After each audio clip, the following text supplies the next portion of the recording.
Chers amis, chers chercheurs du Christ, le plaisir est pour moi renouvelé de nous retrouver pour ce 30e dimanche du temps ordinaire B. Dans la première lecture, il est question d'un retour à une situation joyeuse. La tristesse est passée par là, historiquement justifiée par les dynamiques de déportation et autres. Le psalmiste va entrer dans cette même mouvance d'action de grâce pour remercier le Seigneur de ses bienfaits, pousser des cris de joie pour diverses raisons. Voilà déjà une dynamique de la semaine.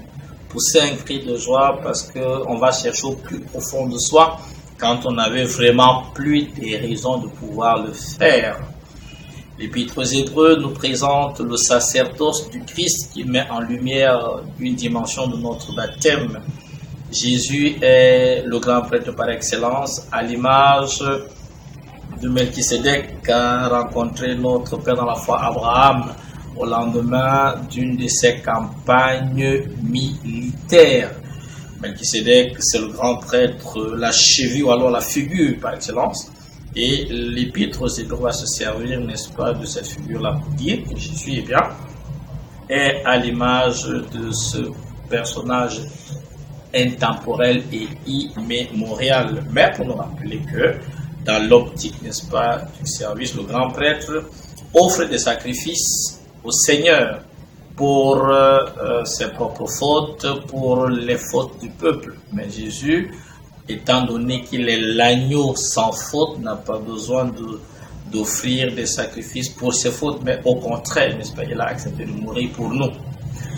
Derrière cette dynamique-là, il y a ce dimanche à regarder l'épisode de l'Évangile qui met en scène Jésus, Bartimée qui est aveugle et la foule. Et à l'intérieur de cette belle scène, une vérité. Jésus est la lumière du monde. Et pour le dire, on aura besoin de comprendre davantage. J'ai voulu ce dimanche avec toi mettre un accent derrière les verbes voir et les verbes entendre. Et déjà, le thème du verbe voir, tu permets une mélodie. Ouvre mes yeux, Seigneur, je suis l'aveugle sur le chemin. Guéris-moi, je veux te voir. Oui, on a besoin aujourd'hui de voir Jésus. On a besoin qu'il nous guérisse de nos cécités multiples, afin qu'on puisse poser sur la création, sur les autres, sur nous-mêmes et sur lui un regard neuf. L'archevêque de Douala nous invite à un renouveau. On a besoin que nos regards soient purifiés parce que l'essentiel est finalement invisible à l'œil nu. Celui qui l'a dit n'avait pas tort. Oui, on a besoin que nos regards soient renouvelés parce qu'on a besoin de dynamiques toutes nouvelles. Et c'est cela qui donne une certaine coloration. On a besoin de voir autour de nous. Aujourd'hui encore, oui, j'ai besoin que mes yeux soient purifiés pour que je puisse voir Jésus qui traverse ma vie, qui traverse la vie des autres. Nous voici appelés à un passage des ténèbres à la lumière. Et pour cela, il serait intéressant de relire à Paul qui écrit aux Romains, au chapitre 13, les versets 11 à 13.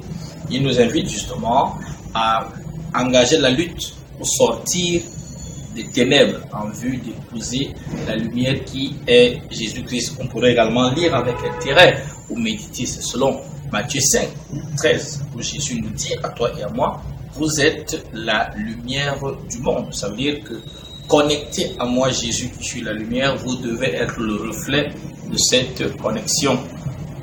Oui, Jésus nous invite aujourd'hui derrière Bartimée à ouvrir nos yeux pour pouvoir regarder, apprécier les merveilles de la nature, apprécier en nous-mêmes ce qu'il y a de beau, de bien, apprécier en les autres ce qu'il y a de bien et pousser des cris de joie. Oui, parce que quand quelque chose est bien, il faut s'émerveiller. Et combien sommes-nous encore là qui savons nous extasier devant la beauté de quelque chose, d'une œuvre de la création? Nous y sommes invités. Et la lutte contre les ténèbres, elle n'est pas du tout au repos. Oui, que Jésus ouvre nos yeux pour pouvoir voir de l'intérieur, pour comprendre l'intérieur. Et voilà, n'est-ce pas, une des grâces du baptême. Bartimée fait la requête, Seigneur, que je vois la lumière du jour, que je vois toutes ces merveilles qui sont autour de moi. Et Jésus va accéder à sa requête parce que Bartimée, lui, a fait confiance. Nous aussi, nous avons besoin de guérir en ce sens-là. Toujours entre Jésus et Bartimée, il va se poser la foule, qui sont des passages. Et Bartimée va sentir que Jésus, quelque chose se passe, il y a un passage par là. Également, nous sommes invités aujourd'hui, ce dimanche et dans le reste de nos jours, à être attentifs au passage de Jésus. Jésus passe. Vous connaissez sûrement, ou tu connais sûrement l'histoire de ce monsieur qui dit à Jésus, je veux te voir. Et l'histoire raconte que Jésus lui a donné rendez-vous. Il est passé toute la journée sur les formes diverses de nécessiteux, des personnes laissées pour compte marginalisées. Et le bon monsieur n'en a cure, il n'a pas regardé ça. Il attendait que sûrement quelqu'un d'un certain type, d'un certain rang. Et à la fin de la journée, Jésus lui a dit qu'il s'était trompé. Le discernement est important pour que nous puissions voir. J'ai emprunté une mélodie et je prends la deuxième partie qui dit « Fais que j'entende, Seigneur, tous mes frères qui crient vers moi, à leurs souffrances et à leurs appels, que mon cœur ne soit pas sourd. » Oui, Jésus n'a pas été sourd au cri de détresse, à l'appel de Bartimée. Jésus, aie pitié de moi. Qu'est-ce qu'il a dû braver comme foule, comme bruit? Oui, parce que beaucoup de bruit nous empêche d'écouter Jésus. Et Jésus va écouter, il va demander qu'il vienne auprès de lui. Et voilà. Aujourd'hui, pour nous également, est-ce que je suis attentif aux cris des personnes qui m'entourent? Nous sommes invités à purifier nos oreilles pour entendre ceux et celles qui crient vers nous, les nécessiteux. On va les résumer sous cette expression-là. Il disait, le poète martiniquais Aimé Césaire, que beaucoup ont connu, ma bouche sera la bouche de ceux qui n'ont pas de bouche, et ma voix la liberté de celles qui s'affaissent au cachot du désespoir. Oui, que nos bouches, toi, moi, soient celles des autres.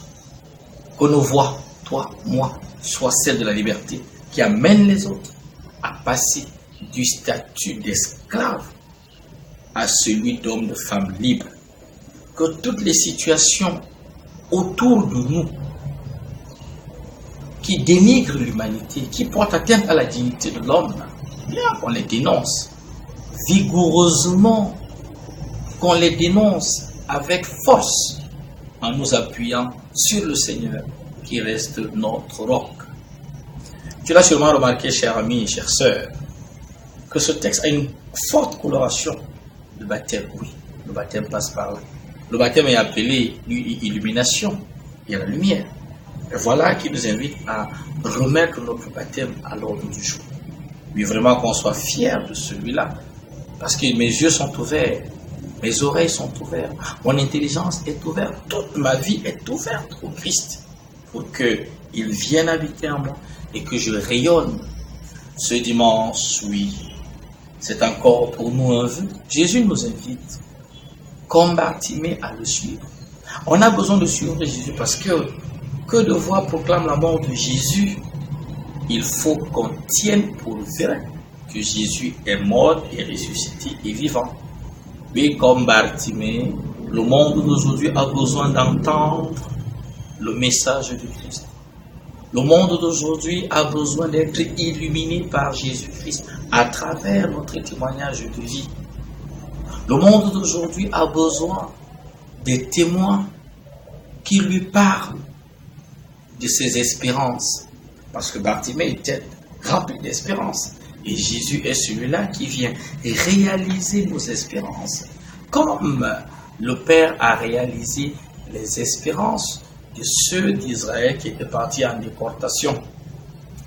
Au finish, Jésus ne nous déçoit jamais. Jésus, autant pour moi, ne nous laisse pas dans les ténèbres, qu'on en sorte et qu'on y reste dans la lumière. Cette semaine, chers frères, chers amis, chers chercheurs de Dieu, et tout au long de cette semaine, vivons dans la lumière, vivons de la lumière, ainsi nous serons des fils et filles de Dieu.